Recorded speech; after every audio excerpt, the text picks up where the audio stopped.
Body ने मेरा टूट चली है। उसमें हल्ला हुआ ट्रेन में कि आग लग गई पुष्पक एक्सप्रेस में, पब्लिक सब भागने लगी। उधर जो कूदे उनके साथ सब हो गया।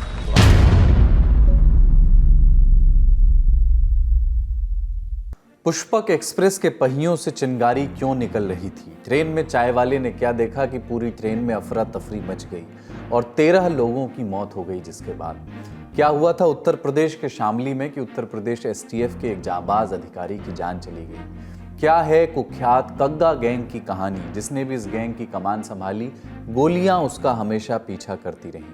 आज के ललन टॉप शो में हम इन सारे सवालों के जवाब खोजेंगे और जानेंगे दिन की जरूरी सुर्खियां भी। नमस्ते, अपन है कुलदीप और आप देखना शुरू कर चुके हैं दी ललन टॉप शो।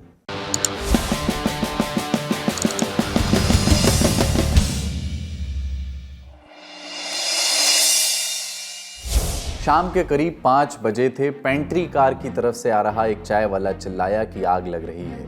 उसने क्या देखकर ये कहा, किसी को नहीं पता। हाँ, इतना जरूर पता चला कि ट्रेन में कोई पाइप फट गई है। इधर आग शब्द सुनते ही अफरा तफरी मच गई, लोग इधर उधर भागने लगे। इसी में कुछ लोगों ने चेन पुल कर दी और लोग ट्रेन से कूदने लगे। कुछ लोग उसी तरफ कूद गए जिधर से ट्रेन आ रही थी और उनकी मौत हो गई। महाराष्ट्र के जलगांव के पास 22 जनवरी को हुए रेल हादसे के एक चश्मदीद ने ये बात बताई है। कई अन्य चश्मदीद भी हैं, जिनमें से कोई उत्तर प्रदेश से मुंबई जा रहा था नौकरी ढूंढने, तो कोई मां को लेकर के यात्रा कर रहा था। कुछ लोग मारे गए, कुछ घायल हैं और कई लोग डरे हुए हैं। हादसे के अन्य चश्मदीदों का क्या कहना है, पीड़ितों का क्या कहना है, एक एक करके सुनिए। सब लोग खा पी के लेट गए थे नासिक के बाद, वो इधर भुसावल के बाद में। फिर उसके बाद में एक बैग हल्ला हुआ कि आग लग गई ट्रेन में। एक साइड से छलांग लगाई, उधर से कर्नाटक एक्सप्रेस आ रही थी और वो कर्नाटक एक्सप्रेस की वजह कर्नाटक एक्सप्रेस वाले ने, ट्रेन वाले ने, ड्राइवर ने ब्रेक लगाया। इस वजह से स्पीड कम हो गया। इस वजह से काफ़ी लोगों की जान बच गई और जिस लोगों ने दूसरी ओर से छलांग लगाई वो जख्मी हुए काफ़ी हादसे में। हादसे में मरने वालों की संख्या 13 तक पहुंच चुकी है। इनमें से 7 लोगों की पहचान की गई है, 6 लोगों की पहचान नहीं हो पाई, जिनमें से 4 पुरुष और 2 महिलाएं हैं। 20 से ज़्यादा लोग घायल हैं। रेल मंत्री अश्विनी वैष्णव ने मृतकों के परिजनों को 1.5 लाख रुपए, गंभीर घायलों को 50-50 हज़ार रुपए और मामूली रूप से घायल लोगों को 5-5 हज़ार रुपए का मुआवजा देने की घोषणा की है। प्रधानमंत्री नरेंद्र मोदी ने भी सोशल मीडिया पर पोस्ट करके हादसे पर दुख जताया। दूसरे नेताओं की प्रतिक्रियाएं भी आईं, जिसमें महाराष्ट्र के मुख्यमंत्री देवेंद्र फडणवीस और उप मुख्यमंत्री एकनाथ शिंदे भी शामिल हैं। ज्यांना जे त्या ठिकाणी मृत आहेत त्यांच्या कुटुंबाला 5 लाख रुपये मदत ही महाराष्ट्र सरकारच्या वतीनं आम्ही देणार आहोत आणि जे जखमी आहेत त्यांचा संपूर्ण उपचार हा वेगवेगळ्या हॉस्पिटल्समध्ये जिथे जिथे ते आहेत तो सगळा मोफत उपचार त्या ठिकाणी करण्यात येईल। मैंने उसकी जानकारी ली हुई है। कलेक्टर, विभागीय आयुक्त, उनसे मैंने बात की है और जो घायल है उनका इलाज तुरंत अस्पताल में, उनको हॉस्पिटलाइज करने की सूचना दी हुई है। वहां पर रेस्क्यू ऑपरेशन चालू है। रेलवे से जुड़े सूत्रों ने इंडिया टुडे को बताया कि जैसा लोग बता रहे हैं और जैसी प्रारंभिक जानकारी सामने आ रही है, उसके मुताबिक पुष्पक एक्सप्रेस के एक कोच के अंदर हॉट एक्सेल या ब्रेक बाइंडिंग, जिसको जैमिंग कहते हैं, उसके कारण चिंगारी उठी थी।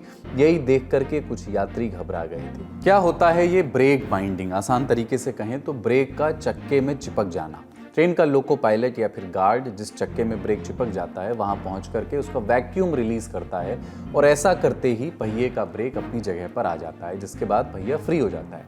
ये प्रक्रिया इतनी सामान्य है कि इसे 10 से 15 मिनट में ठीक कर लिया जाता है। ब्रेक बाइंडिंग ट्रेन चलते समय की एक बहुत सामान्य घटना है, लेकिन कई बार पहिए से चिंगारी या धुआं उठता देख करके यात्री घबरा जाते हैं, जैसा कि पुष्पक एक्सप्रेस वाले घटना हादसे से ठीक पहले संभवतः हुआ। हादसे के कारणों पर रेलवे बोर्ड के इंफॉर्मेशन एंड पब्लिसिटी डिपार्टमेंट के एग्जीक्यूटिव डायरेक्टर दिलीप कुमार का भी बयान आया, वो भी सुन लीजिए। जलगांव से बहुत सारे लोग इस गाड़ी में चढ़े थे और इसमें से किसी ने एसीपी किया पहले ट्रेन में और एसीपी के बाद वो लोग उतरे हैं और गलत तरीके से पटरी को पार करने की कोशिश कर रहे थे या पटरी पर खड़े थे, उसी के कारण वो लोग चपेट में आए। नासिक डिविजनल कमिश्नर प्रवीण गेदाम का भी बयान है, वो भी सुनिए। अभी तो फिलहाल जो सभी प्रशासन है वो पूरी तरह से सहायता करने में जुटा है। उसके बाकी के जो प्रोसीजरल इश्यूज है वो बाद में करेंगे। दर्दनाक हादसा, पहले भी कुछ ऐसे हादसे हुए हैं जब अलग अलग कारणों से लोग रेलवे ट्रैक पर जमा हुए और ट्रेन की चपेट में आ गए। उत्तर प्रदेश के खुर्जा में 3 अक्टूबर 2021 को एक पैसेंजर ट्रेन में बिजली का स्पार्क हुआ। यात्री इधर उधर भागने लगे, कुछ लोग ट्रेन से बाहर ट्रैक पर गिर गए और पूरी तरह जख्मी हो गए। 8 मई 2020 को महाराष्ट्र के औरंगाबाद के पास की घटना आपको याद होगी। कुछ मजदूर कोविड-19 लॉकडाउन के बीच घर वापस जाने के लिए रेलवे ट्रैक पर पैदल पैदल आगे बढ़ रहे थे। उन्हें पता नहीं चला कि पीछे से ट्रेन आ गई। 10 लोगों की मौत हुई इस घटना में। 19 अक्टूबर 2018 को जगह थी अमृतसर, दशहरे का दिन था। रावण दहन देखने के लिए कुछ लोग रेलवे ट्रैक तक आ गए। भीड़ इकट्ठा थी, अंधेरे का वक्त था, तभी ट्रेन आ गई और इस बड़े हादसे में 50 से ज़्यादा लोगों की मौत हुई, 100 से ज़्यादा लोग घायल हुए। ये तो हाल फिलहाल के कुछ केसेस हैं। इसके अलावा अगस्त 2013 के खगड़िया रेल हादसे का भी जिक्र ज़रूरी हो जाता है, जब ट्रेन की पटरी के किनारे चल रहे लोगों को सहरसा पटना राज्यरानी ट्रेन ने अपनी चपेट में ले लिया और इसमें 37 लोगों की जान चली गई थी। उम्मीद है कि ऐसे हादसे भविष्य में रुकेंगे।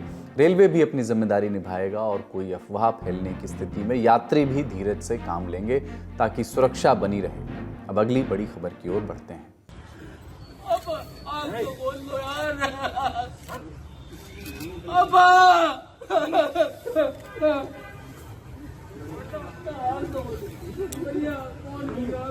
पापा एक बार तो आंख खोल लो प्लीज, ये कहते हुए अपने पिता को आखिरी बार दुलार करते हुए ये हैं मंजीत कुमार। उनके पिता सुनील कुमार उत्तर प्रदेश पुलिस के STF यानी स्पेशल टास्क फोर्स के एक दिलेर इंस्पेक्टर थे। 20 जनवरी को शामली में एक गैंग के साथ मुठभेड़ में उन्हें गोलियां लगी और 22 जनवरी की शाम गुरुग्राम के मेदांता अस्पताल में इलाज के दौरान उनकी मृत्यु हो गई, उनका निधन हो गया। और आज जब शहीद इंस्पेक्टर सुनील का शव मेरठ पुलिस लाइन पहुंचा तो यहाँ उनका जो कुनबा पहुंचा था वो गमगीन हो गया। बेटा मंजीत पिता के शव को गले लगाकर रोता रहा। ADG DK ठाकुर सहित जिले के सभी आला अधिकारियों ने उन्हें श्रद्धांजलि दी। फिर सुबह करीब 9 बजे सुनील कुमार का पार्थिव शरीर पुलिस लाइन के शहीद स्मारक लाया गया। यहाँ ADG, DIG और SSP की मौजूदगी में उन्हें सलामी दी गई। STF टीम के साथी भी इस दौरान मौजूद थे। इसके बाद सुनील कुमार का शव उनके गांव मसूरी ले जाया गया। इसी गांव में 1971 में उनका जन्म हुआ था, पढ़ाई लिखाई हुई और साल 1990 में वो पुलिस सेवा में भर्ती हुए। पद मिला सिपाही का, कांस्टेबल का। साल 1998 में माफियाओं और गैंगस्टर्स से निपटने के लिए उत्तर प्रदेश पुलिस के अंदर ही STF का गठन किया गया। सुनील की ये फोर्स ज्वाइन करने की ख्वाहिश थी, लिहाजा उन्होंने इसी साल हरियाणा के मानेसर में कमांडो कोर्स किया। इसके साथ ही कुछ समय तक PAC में भी सेवा दी। फिर मुख्य आरक्षी से प्लाटून कमांडर, फिर दल नायक के पोस्ट पर पदोन्नति हुई, प्रमोशन हुआ उनका और साल 2009 में उन्हें UP STF ज्वाइन करने का मौका मिल गया।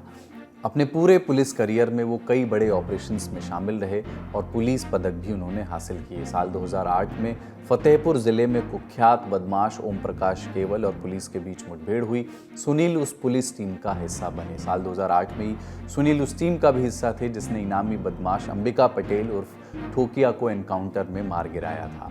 साल 2019 में कुख्यात अपराधी आदेश बालियान को एनकाउंटर में मार गिराने वाली टीम में भी शामिल थे। साल 2023 में कुख्यात गैंगस्टर अनिल नागर उर्फ अनिल दुजाना को एनकाउंटर में मार गिराने में इंस्पेक्टर सुनील ने महत्वपूर्ण भूमिका निभाई। 2024 में हासिम बाबा गैंग के इनामी शूटर अनिल उर्फ सोनू मटका को मुठभेड़ में मार गिराया।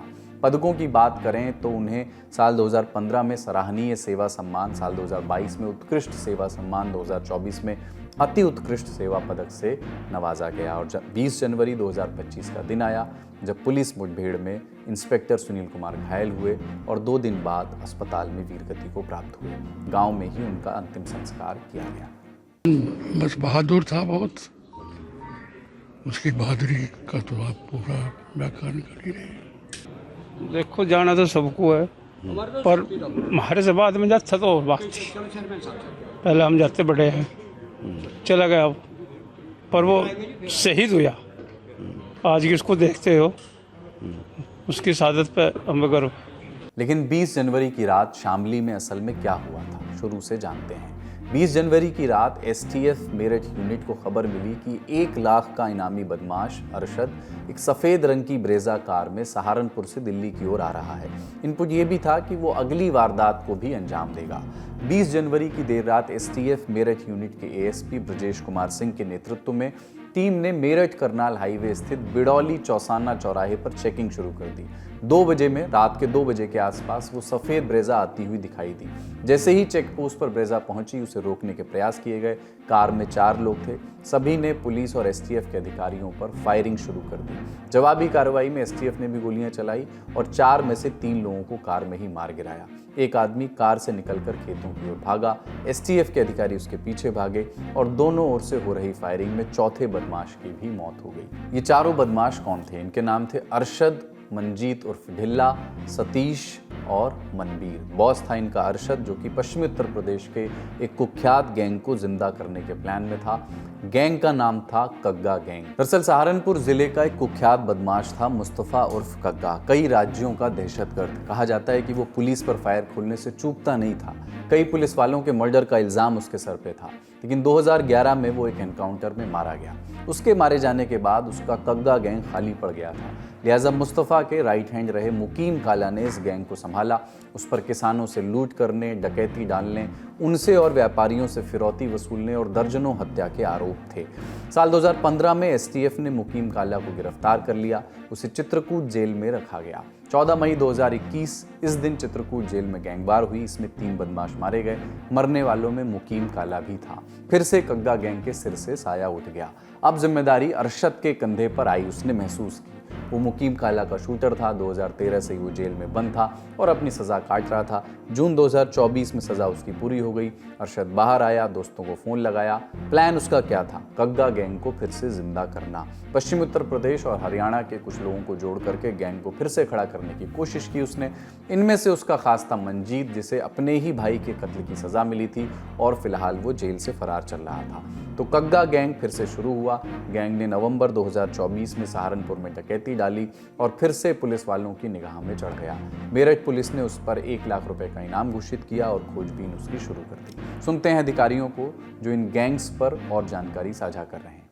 मारे गए बदमाशों के पास से एक ब्रेजा कार, 2 पिस्टल, 1 कार्बाइन तथा 3 तमंचे भी बरामद हुए हैं। अरशद मुकीम काला गैंग का सक्रिय सदस्य है। मुकीम काला पहले ही मर चुका है और इस पे 16 से ज़्यादा मुकदमे अरशद पे हैं, जिसमें से 5 हत्या के हैं और अभी जून 2024 में ये छूट कर आया है और पुनः एक्टिव होकर अपना गैंग बनाकर इस तरह की कार्रवाइयाँ हरियाणा तथा यूपी के नेबरिंग इलाकों में लगातार कर रहा था। इसी गैंग से एसटीएफ की मुठभेड़ हुई, जिसमें इंस्पेक्टर सुनील कुमार को पेट में 3 गोलियां लगी। एक गोली उनके लिवर को चीर करके पार कर गई थी और पीठ में जाकर के फंस गई थी। उन्हें अस्पताल में भर्ती कराया गया, उनकी सर्जरी की गई, लेकिन उन्हें बचाया नहीं जा सका। इस खबर में फिलहाल इतना ही। अब सुर्खियों की बारी।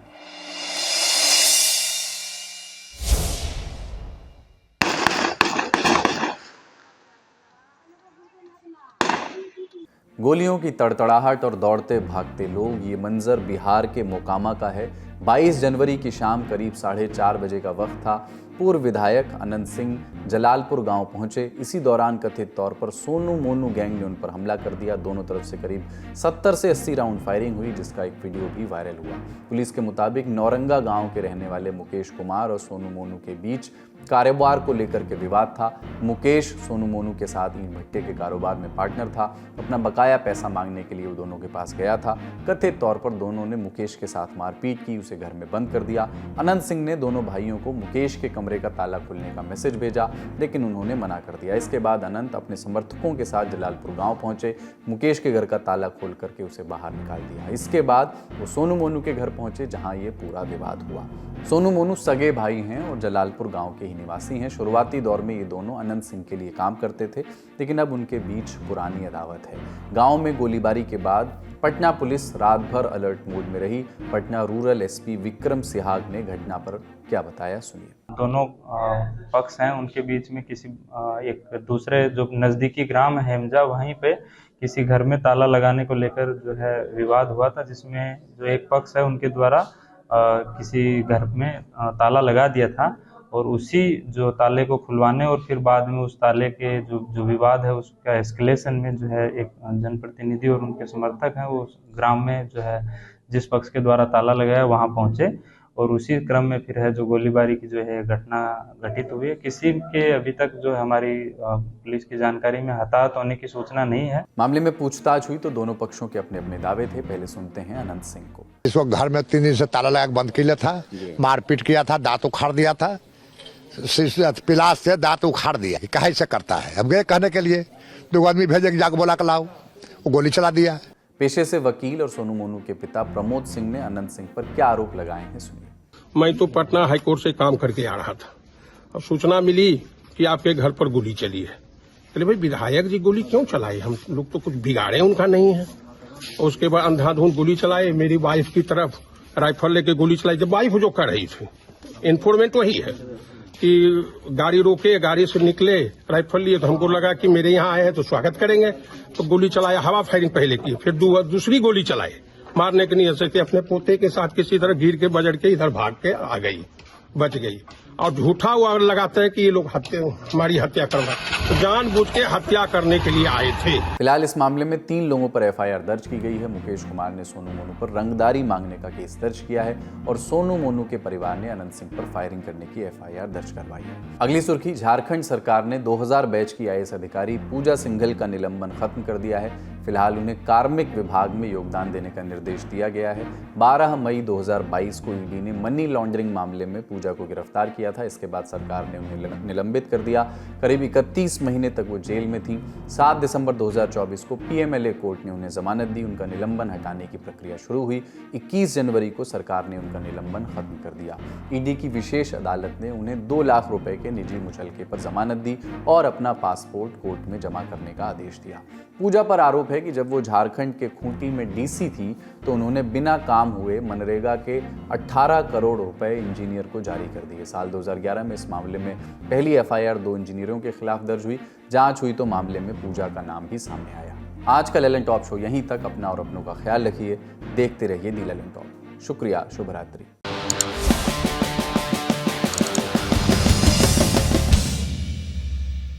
माजी भी अब उदास है मेरे हाल की तरह, माजी भी उदास है मेरे हाल की तरह, ये साल भी गुजर गया हर साल की तरह। जसुदा जन्म हुआ पागा वाली रात। अच्छे कर्म करो बेटा, दुनिया याद नहीं रखेगी, दुनिया गोली मार देगी।